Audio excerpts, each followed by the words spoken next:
Hello बच्चों, Shri अमिचंद ITI Buhana के YouTube channel में आपका स्वागत है।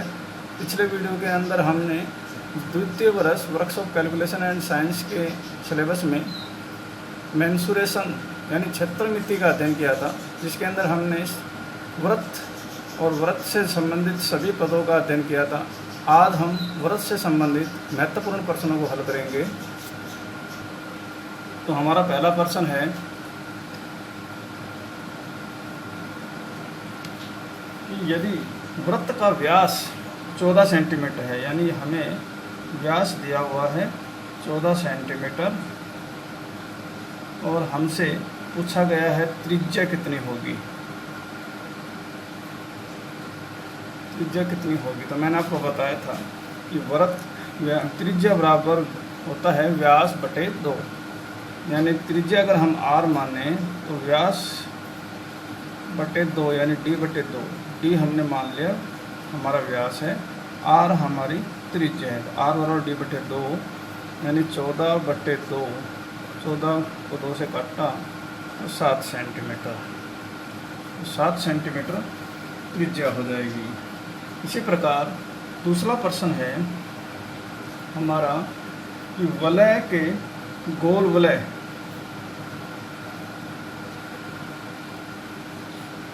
और वलय को रिंग भी कहा जाता है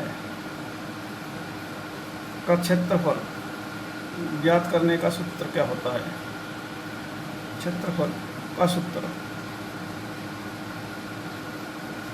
क्या होता है मैं आपको बताता हूँ कि जब एक वृत्त के अंदर दूसरा वृत्त जिसका केंद्र वही हो बना हो तो इस प्रकार जो आकृति बनती है इसे वलय कहा जाता है, इसे वलय कहा जाता है। जो कि आप लोग देखते हो कि रबड़ का वसर है, ये सब वलय के उदाहरण हैं। तो आपका ट्यूब है, ये वलय है। तो इसके अंदर अगर हम माने कि अगर वलय की बाहरी त्रिज्या यानी बाहरी वृत्त की त्रिज्या अगर कैपिटल R और आंतरिक वृत्त की त्रिज्या स्मॉल r है तो गोल वलय का क्षेत्रफल हो जाता है। हम पहले पूरे वृत्त का क्षेत्रफल निकालेंगे आंतरिक बाहरी त्रिज्या काम में लेकर के, यानी कैपिटल R काम में लेकर के, फिर आंतरिक त्रिज्या स्मॉल r लेकर के उसका क्षेत्रफल निकालेंगे। बाहरी वृत्त के क्षेत्रफल में से आंतरिक वृत्त का क्षेत्रफल घटा देंगे तो वलय का छायांकित भाग जो है इसका क्षेत्रफल बच जाएगा। तो ये बाहरी वृत्त के क्षेत्रफल हो जाएगा pi capital R square minus आंतरिक वृत्त का क्षेत्रफल हो जाएगा पाई स्मॉल r स्क्वायर। पाई हम कॉमन लेंगे, r square minus small r square. ये वलय का क्षेत्रफल निकालने का सूत्र होता है। प्रश्न हमसे पूछा गया है तीसरा कि एक अर्धवृत्त का परिमाप निकालना है। हमें अर्धवृत्त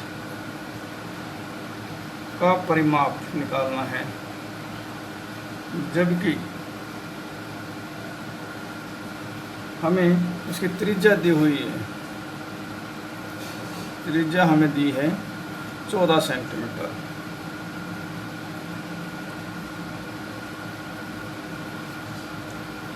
अर्धवृत्त का परिमाप का सूत्र होता है, और अर्धवृत्त का परिमाप का सूत्र हमने कल देखा था कि पूरा वृत्त का सूत्र होता है 2 पाई r, और आप इसको जब अर्धवृत्त के लिए ज्ञात करते हैं तो आधा r प्लस 2 बार त्रिज्या जोड़ते हैं, क्योंकि अर्धवृत्त की आकृति हम देखें तो इस प्रकार होती है। अर्धवृत्त की आकृति इस प्रकार होती है, ये इसका केंद्र हो गया तो ये पाई r प्लस r, ये केंद्र है तो ये त्रिज्या r और ये त्रिज्या प्लस r यानी 2r। त्रिज्या हमको 14 सेंटीमीटर दी है। 2 पाई का मान हमने माना 22 बटे 7।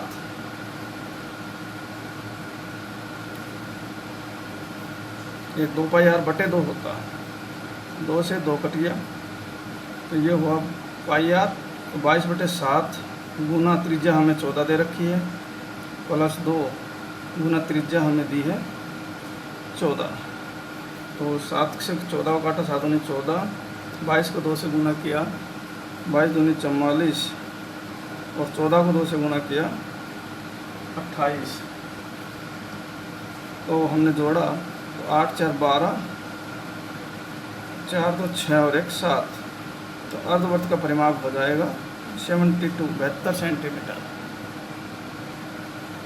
ये प्रश्न मैकेनिकल ग्रुप में जुलाई 2015 के अंदर आया था, मैन परीक्षा के अंदर 2015 में ये पेपर आया हुआ है, जुलाई 2015। अगला प्रश्न देखिए, एक वर्त का क्षेत्रफल दिया हुआ है जबकि हमें उसका व्यास ज्ञात करना है। चौथा प्रश्न है हमारा कि हमें वृत्त का क्षेत्रफल दिया हुआ है,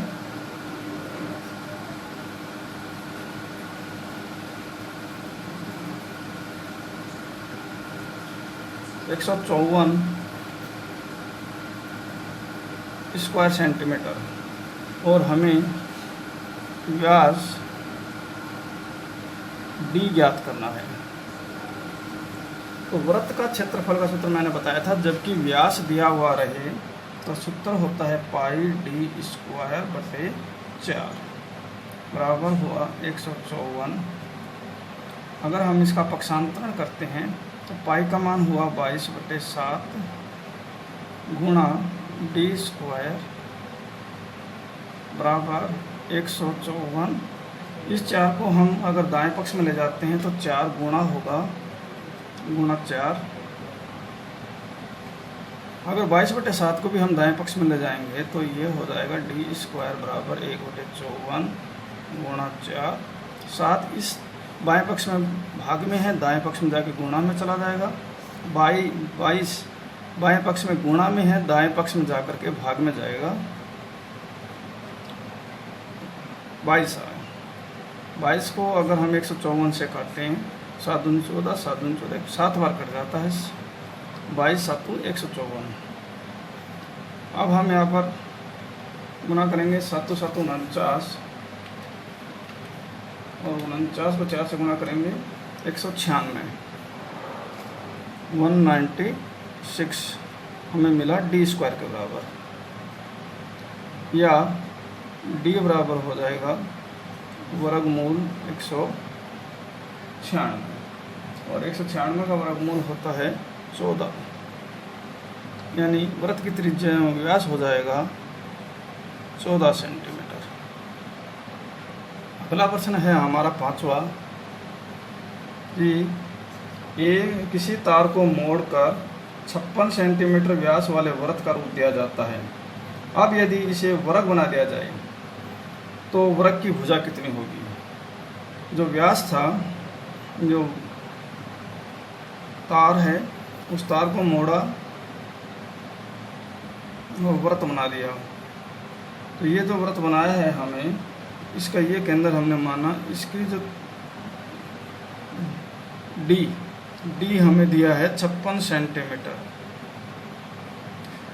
अब इस वृत्त को फिर से चेंज करके एक वर्ग बना लिया गया है,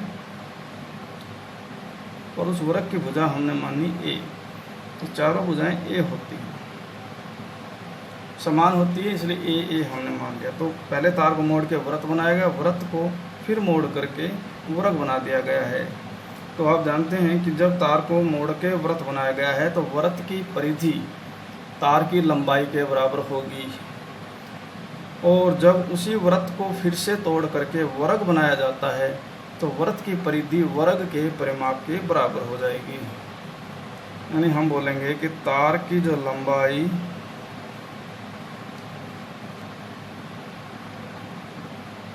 बराबर होगी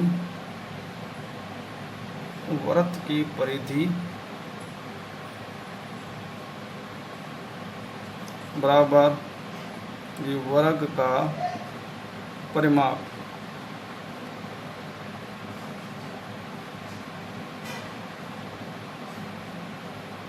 अगर हम वृत्त की परिधि है और हमें व्यास दिया हुआ रहे तो वृत्त की परिधि का सूत्र होता है पाई d, और वर्ग का परिमाप जबकि उसकी भुजा दे रखी है वो उसका सूत्र होता है 4 गुना भुजा। तो पाई का मान हम रखते हैं 22/7,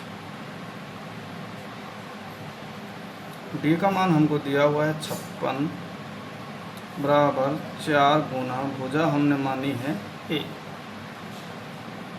अगर हम इनका वज्र गुना करके 4 को भी इस तरफ लाते हैं, 7 से 8 7 56, 4 को हम लाते हैं तो ए बराबर हो जाएगा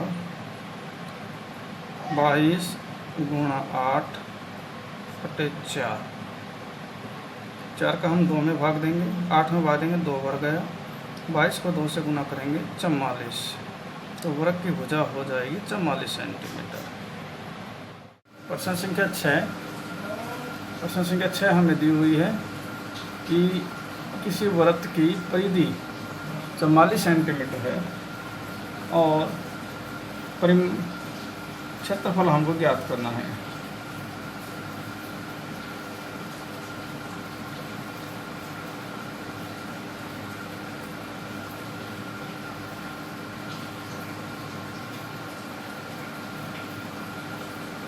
और क्षेत्रफल हमको ज्ञात करना है वृत्त का। तो वृत्त की परिधि का फॉर्मूला हम लगाते हैं 2πr बराबर 44। पाई का मान हम रखते हैं 22/7 गुना r बराबर 44। अगर हम पक्षांतरण करेंगे, वज्र गुणा करेंगे तो r बराबर होगा 7, इस बाएं पक्ष में भाग में है तो ये 44 के गुना में जाएगा, बटे 2 और 22 इस तरफ गुना में है, दाएं पक्ष में जा कर के भाग में जाएंगे। 22 को 44 से काटेंगे, 22 दूनी 44, 2 से 2 कट जाएगा, तो वृत्त की त्रिज्या आएगी 7 सेंटीमीटर। वृत्त की त्रिज्या होगी 7 सेंटीमीटर।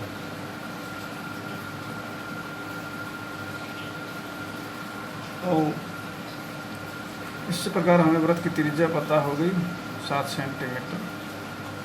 क्षेत्रफल निकालने के लिए सूत्र है क्षेत्रफल का ए बराबर वृत्त का πr²। पाई का मान हम रखेंगे 22/7 गुना r का मान 7 स्क्वायर है इसलिए 7 2 बार कर देंगे, 7 को 7 से गुना करके 22 को 7 से गुना करेंगे 154 वर्ग सेंटीमीटर वृत्त का क्षेत्रफल हो जाएगा। 54 वर्ग सेंटीमीटर क्षेत्रफल हो जाएगा। 7वां प्रश्न है हमारा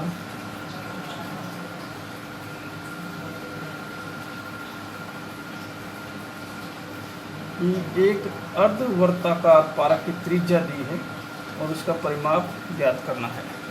अर्धवृत्ताकार, तो अर्धवृत्ताकार पारक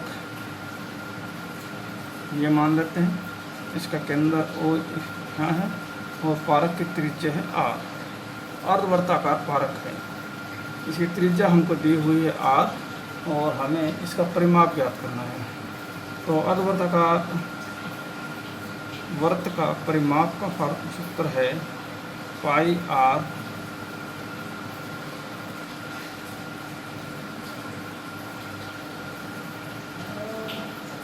प्लस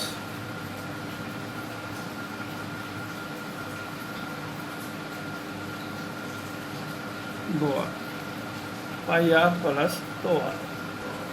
प्रश्न संख्या 8 है किसी वृत्त के लिए परिधि का व्यास के साथ अनुपात क्या होते हैं। तो वृत्त की परिधि अनुपात व्यास क्या होता है। तो वृत्त की परिधि अगर व्यास दिया हुआ रहता है तो उसका सूत्र है πd अनुपात व्यास d। तो d को d से काटेंगे, हमारे पास बचेगा पाई अनुपात 1। पाई का मान हम रखेंगे 22/7 अनुपात 1, 22/7 अनुपात 1। तो हमारे वृत्त की परिधि का व्यास के साथ अनुपात 22/7 अनुपात 1 का होता है। प्रश्न संख्या 9 कि एक आयताकार, प्रश्न संख्या 9 है कि एक आयताकार आकृति में मुड़ा हुआ तार है, तार है आयताकार आकृति में मुड़ा हुआ है। इसकी लंबाई दी हुई है 52 सेंटीमीटर, चौड़ाई दी हुई है 36 सेंटीमीटर। इस तार को काट करके वृत्ताकार रूप में मोड़ दिया जाता है। तो वृत्त की, ये जो वृत्ताकार वृत्त बनता है, इस वृत्त की परिधि ज्ञात करनी है।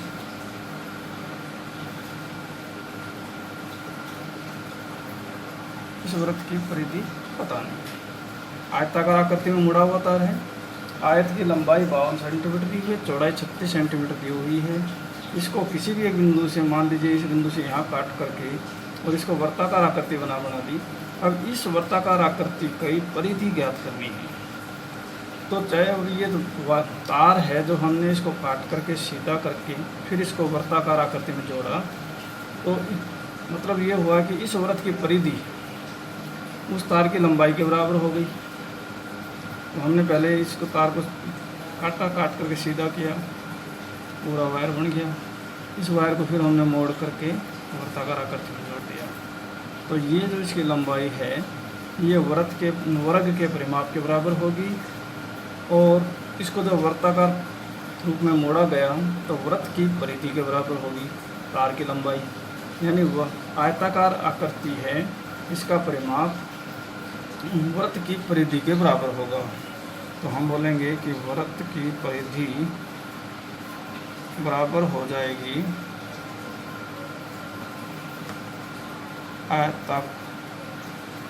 आयत का परिमाप। आयत का परिमाप होता है 2 गुणा लंबाई हमें दी है 52, चौड़ाई हमें दी है 36, तो बराबर हो गया 2। 52 को 36 से जोड़ा 88, 88 को हमने 2 से गुणा किया तो 176 सेंटीमीटर वृत्त की परिधि हो जाएगी। 10 का प्रश्न है, प्रश्न संख्या 10। किसी वृत्त की त्रिज्या दी हुई है, ये वृत्त है हमारा,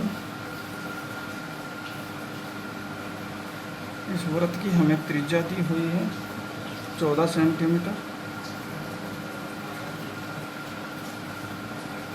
तथा उसके एक सेक्टर की चाप, अगर हमने वृत्त से ये सेक्टर काट लिया, ये सेक्टर हमने काट के अलग किया है, तो इसकी जो चाप है ये, इस चाप की लंबाई हमें दी हुई है 28 सेंटीमीटर चाप की लंबाई। तो हमें सेक्टर का क्षेत्रफल ज्ञात करना है। हमें सेक्टर यानी त्रिज्य खंड का क्षेत्रफल ज्ञात करना है।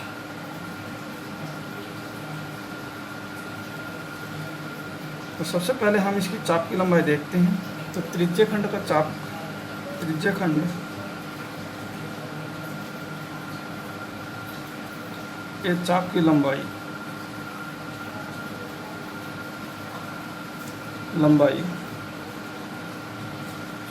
बराबर है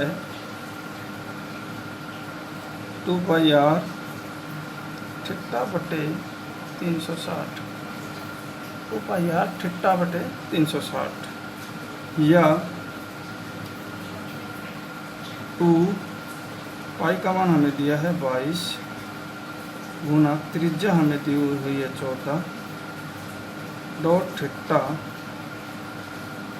बटे 360। तो 22 के नीचे 7 लगा है।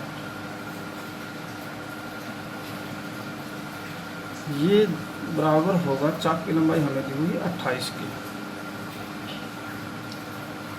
28 के बराबर होगा। तो हम देखते हैं 7 से हम काटेंगे, 7 दूनी 14, 7 दूनी 14 हुआ। उधर गुना करेंगे 2,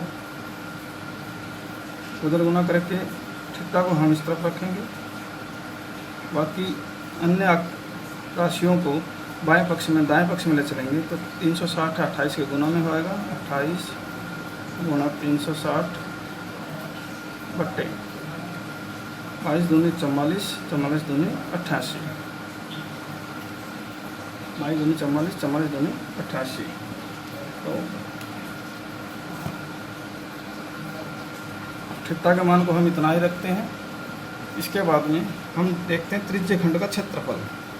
त्रिज्य खंड का क्षेत्रफल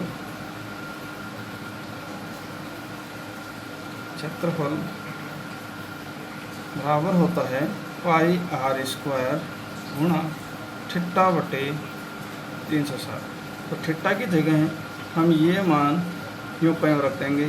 तो पाई का जो मान है वो हमारा है 22/7, आर का मान है 14 गुणा 14 आर स्क्वायर, इसलिए 2 बार गुणा, गुणा थीटा का मान हमने रखा 28 गुणा 360 बट्टे 88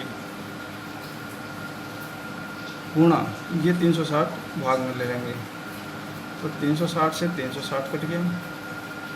इसके बाद में 22 से कटा 22 सौ 88, 4 से 28 को कटा 7 बार गया, 7 से 7 कट गया, 14 इंटू 14 आया, 14 को 14 से गुना किया 196,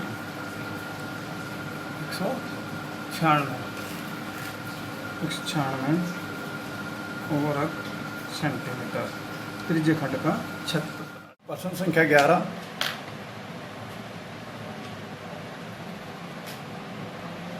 प्रश्न संख्या 11 के अंदर हमें एक वृत्त दिया गया है। वृत्त के केंद्र पर हमने एक त्रिज्य खंड कटा हुआ है।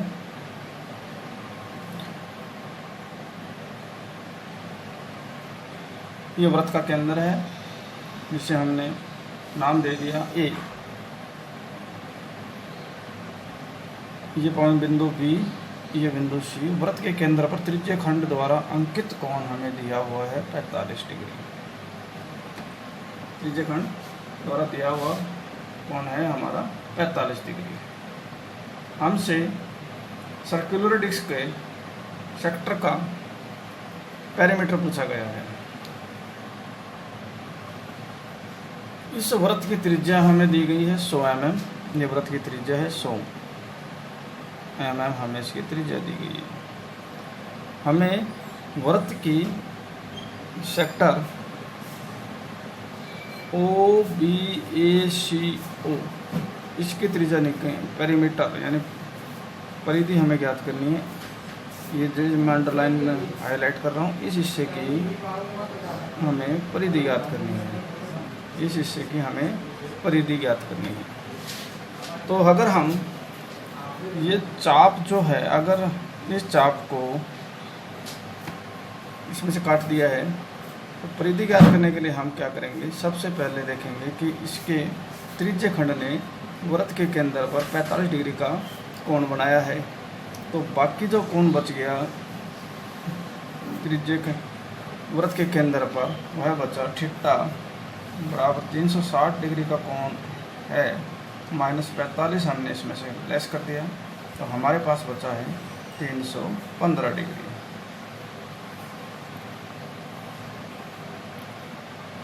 इसके बाद त्रिज्या हमें दी हुई है आर त्रिज्या हमें दी हुई है 100 mm। तो सबसे पहले हम इसकी चाप OBC की लंबाई ज्ञात करेंगे। तो चाप OBC की लंबाई ज्ञात करेंगे। तो चाप की लंबाई OBC के लिए हमारे पास उत्तर है 2πr गुणा थीटा बट्टे 360।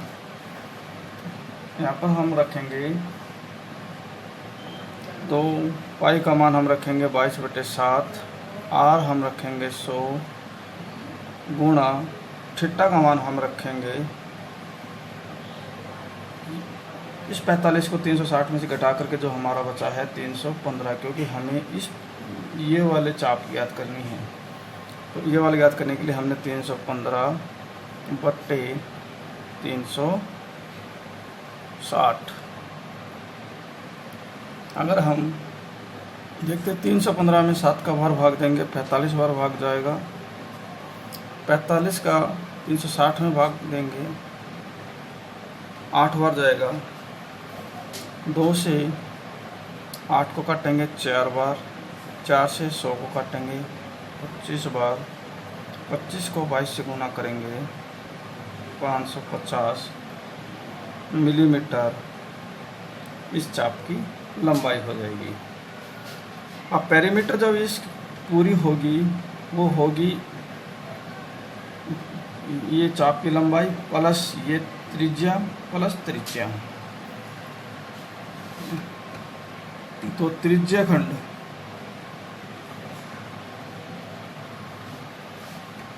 OBAC की लंबाई बराबर चाप की लंबाई प्लस 2 गुना त्रिज्या। तो चाप की लंबाई हमारी आई 550 प्लस 2 गुना त्रिज्या हमारी है 100। तो हुआ 550 प्लस 200 बराबर 750 mm। ये त्रिज्या खंड की परिधि हम ज्ञात कर रहे हैं। तो इसकी परिधि ये परिधि ज्ञात होगी हमको ABOAC ये जो आकृति है ये परिधि यहाँ से लेकर के यहाँ तक की जो लंबाई है ये इसकी परिधि हमें ज्ञात हो गई 750 mm। अगले प्रश्न के अंदर हमें एक त्रिज्या खंड दिया हुआ है और उस त्रिज्या खंड के द्वारा बनाए गए वृत्तखंड की क्षेत्रफल हमें ज्ञात करना है। प्रश्न संख्या 12 है। प्रश्न संख्या 12 में हमें बताया गया है कि ये वृत्त है। इस वृत्त में से हमने एक त्रिज्या खंड काटा है ये, और इस त्रिज्या खंड के कारण जो वृत्तखंड बना है इसका क्षेत्रफल हमें ज्ञात करना है। त्रिज्या खंड को हमने नाम दे दिया ABDC।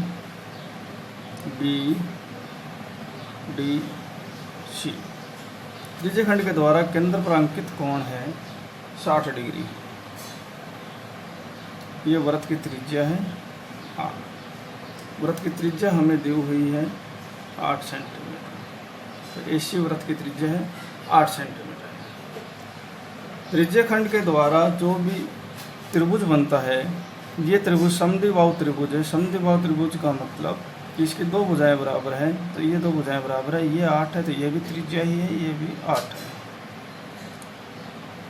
और जब ये केंद्र पे कोण 60 डिग्री का है, दोनों भुजाएं बराबर हैं, तो ये दोनों भुजाएं तो 8 सेंटीमीटर 8 सेंटीमीटर ये हो जाएगा। और दोनों कोण 60 डिग्री होने के कारण तीसरी भुजा भी 8 की होगी। ये समबाहु त्रिभुज बन जाएगा। तो समबाहु त्रिभुज होने के कारण ये वाली भुजा भी 8 की हो जाएगी। तो इस समबाहु त्रिभुज के अंदर क्योंकि ये कोण केंद्र बिंदु 60 डिग्री का बना है इसलिए समबाहु त्रिभुज है। हमको क्या करना होगा कि वृत्तखंड का क्षेत्रफल निकालने के लिए हम त्रिज्या खंड ABDC का क्षेत्रफल निकालेंगे। उसके अंदर से समबाहु त्रिभुज ABC का क्षेत्रफल हम घटा देंगे। यानी हमारी आकृति अलग से बताता हूँ आपको, इस प्रकार होगी। ये हमारा त्रिज्या खंड है और हमें ये वृत्तखंड का क्षेत्रफल हमें निकालना है। तो यहाँ हमें दिया हुआ है बिंदु A है, ये B है, ये C है। अब ये समबाहु त्रिभुज हो गया। ये केंद्र पे कोण है ये 60 डिग्री है, ये 8, ये भी 8। हमें त्रिभुज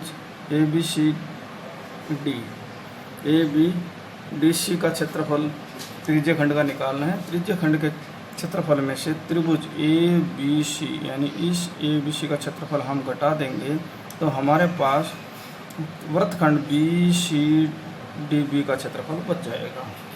तो हम बोलेंगे कि वृत्तखंड है हमारा BCDB का क्षेत्रफल बराबर होगा त्रिज्य खंड है हमारा ABDCA माइनस समबाहु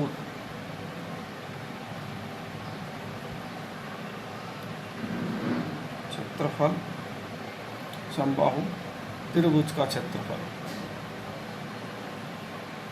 समबाहु त्रिभुज है हमारा ABC।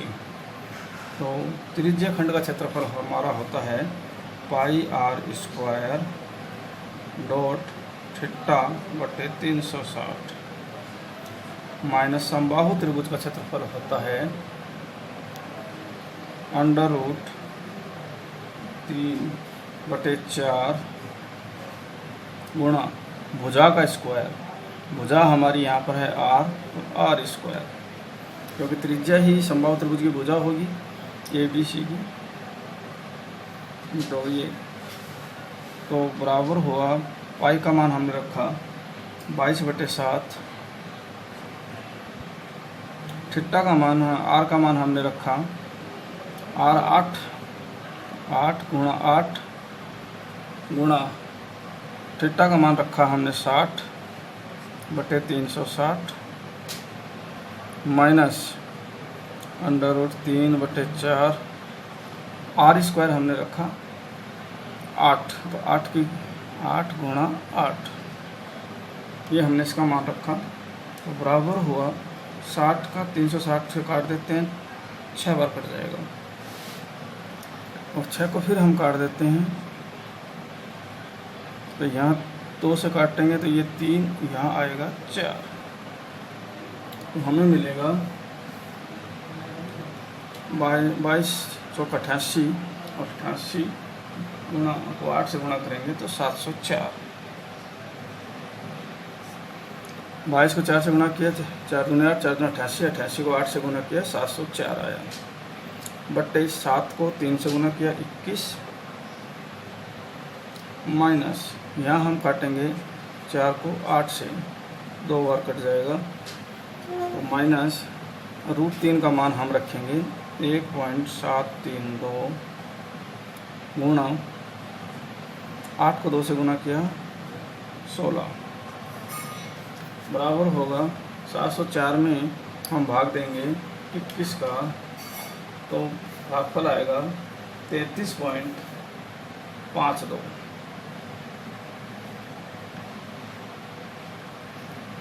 माइनस 1.732 को हम गुणा करेंगे 16 से, तो हमें प्राप्त होगा 27.71। 33.52 में से माइनस करेंगे हम 27.71 को, तो आएगा 5.81। अगर ये है हमारा वृत्तखंड का क्षेत्रफल 5.81 वर्ग सेंटीमीटर, तो ये वृत्तखंड हमने क्षेत्रफल हमने निकाला। अगर हमसे त्रिज्य खंड का पूछा जाता तो हमारा यहाँ तक का ही प्रोसेस था, यहाँ तक में हम वृत्तखंड का क्षेत्र इसके त्रिज्य खंड का ABDCA का क्षेत्रफल हम निकाल सकते थे। तो इसके द्वारा आपको त्रिज्य खंड का क्षेत्रफल निकालना भी ज्ञात हो गया और वृत्तखंड का क्षेत्रफल निकालना भी आ गया है। तो बच्चों, आज के वीडियो हम यहीं तक। आशा करता हूँ आपको ये वीडियो समझ में आया होगा। ये टॉपिक आपने अच्छी तरह पढ़ा होगा। काफ़ी महत्वपूर्ण टॉपिक है परीक्षा के लिए, द्वितीय वर्ष वर्कशॉप कैलकुलेशन के लिए। तो आप वीडियो को शेयर कीजिए, लाइक कीजिए। फिर आपके लिए नया वीडियो लेकर हाजिर होंगे। धन्यवाद। तब तक के लिए धन्यवाद।